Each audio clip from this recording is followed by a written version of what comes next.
जय श्री राम। सीता स्वयंवर की कथा। मिथिला नरेश राजा जनक ने अपनी पुत्री सीता के विवाह हेतु स्वयंवर रचाया था, जिसका निमंत्रण उन्होंने महर्षि विश्वामित्र को भी भेजा था। उस समय श्री राम और लक्ष्मण ऋषि विश्वामित्र के साथ उनके आश्रम में थे, इसलिए उन्होंने सोचा कि श्री राम लक्ष्मण को भी मिथिला में उनके साथ चलना चाहिए। उसके बाद ऋषि विश्वामित्र राम और लक्ष्मण के साथ मिथिला नगर में पहुंचते हैं, जहां पर राजा जनक अतिथि रूप में उनका स्वागत करते हैं।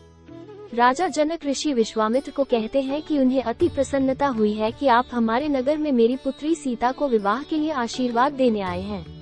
अगले दिन राजा जनक के महल में दरबार लगता है, जिसमें देवी सीता का स्वयंवर रचाया गया था। देवी सीता के स्वयंवर में एक से एक महाभट राजा और महाराजा आए हुए थे।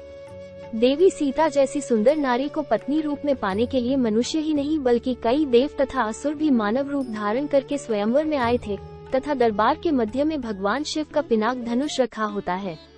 ऋषि विश्वामित्र के साथ श्री राम और लक्ष्मण भी स्वयंवर दरबार में पहुंचते हैं। सभी मेहमान राजाओं के आ जाने के बाद राजा जनक उन्हें संबोधित करते हुए कहते हैं, आप सभी राजाओं का मेरी पुत्री सीता के स्वयंवर में स्वागत है। आज इस स्वयंवर को जीतने की शर्त यह है कि जो भी महारथी सामने रखे भगवान शिव के पिनाक धनुष को उठाकर उस पर प्रत्यंचा चढ़ाएगा, उसी से मेरी पुत्री सीता का विवाह संपन्न होगा। अतः आप सभी से अनुरोध है कि एक एक करके आए और भगवान शिव के इस धनुष को उठाकर और उस पर प्रत्यंचा चढ़ाकर अपने बलाबल तथा शक्ति का परिचय दें।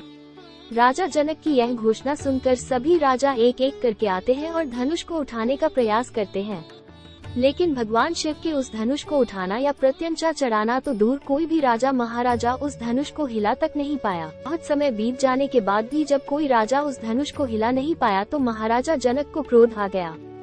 उन्हें लगने लगा कि कोई भी इस शिव धनुष को उठा नहीं पाएगा और उनकी पुत्री सीता अविवाहित ही रह जाएंगी। यही सोचकर उन्होंने वहां उपस्थित सभी राजाओं की निंदा करने शुरू कर दी कि उनमें से कोई भी लायक पुरुष नहीं है जो शिव धनुष का उठा सके। राजा जनक की ऐसी अपमानजनक बातें सुनकर लक्ष्मण जी को क्रोध आ जाता है और वो इसे श्रीराम तथा रघुकुल का अपमान समझते हैं। लक्ष्मण जी राजा जनक को ललकारने लगते हैं कि वह उनके तथा श्रीराम की सभा में होते हुए पूरी सभा को अयोग्य कैसे कह सकते हैं। तब ऋषि विश्वामित्र ने लक्ष्मण जी को शांत कराया और श्रीराम को धनुष पर प्रत्यंचा चढ़ाने के लिए बोला।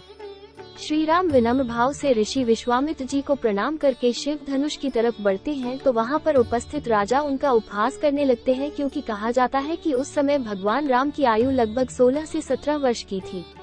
इसलिए वहां उपस्थित सभी राजा उन्हें लो अब चिड़िया पहाड़ उठाने को चली है बोलकर उनका उपहास उड़ा रहे थे। लेकिन भगवान विष्णु के अवतार श्री राम सहर्ष भाव से शिव धनुष को प्रणाम करते हैं और केवल अपने एक ही हाथ से शिव धनुष को उठा लेते हैं, जिसे देखकर वहां उपस्थित सभी राजा हैरान रह जाते हैं। तभी श्री राम धनुष पर प्रत्यंचा चढ़ाकर उसकी डोरी को खींच देते हैं, जिससे वो शिव धनुष टूट जाता है और स्वयंवर की शर्त के अनुसार देवी सीता और श्री राम का विवाह हो जाता है। माता सीता श्री राम को वरमाला पहना देती है, श्री राम को अपने पति के रूप में स्वीकार करती है। ये देखकर राजा जनक तथा उनके परिवार जन की खुशी की कोई सीमा नहीं रहती। तब राजा जनक ऋषि विश्वामित्र को बधाई देते हुए उनका अभिनंदन करते हैं तथा श्री राम और देवी सीता के विवाह के आगे के कार्यक्रम के बारे में पूछते हैं। ऋषि विश्वामित्र राजा जनक को कहते हैं कि हे जनक, यह विवाह तो शिव धनुष के अधीन था। धनुष टूटते ही यह विवाह तो हो चुका है, लेकिन फिर भी अपने कुल के रीति रिवाज के अनुसार ही आगे का कार्यक्रम बनाइए। ऋषि विश्वामित्र के कहने पर जनकपुरी से राजा दशरथ के पास संदेश भेजा जाता है तथा उसके बाद दोनों परिवारों के द्वारा विचार करके राजा दशरथ के चारों पुत्रों का विवाह राजा जनक की चारों पुत्रियों से निश्चित कर दिया जाता है, जिसमें श्रीराम के साथ देवी सीता, भरत के साथ मांडवी, लक्ष्मण के साथ उर्मिला तथा शत्रुघ्न के साथ श्रुति कीर्ति का शुभ विवाह संपन्न किया जाता है।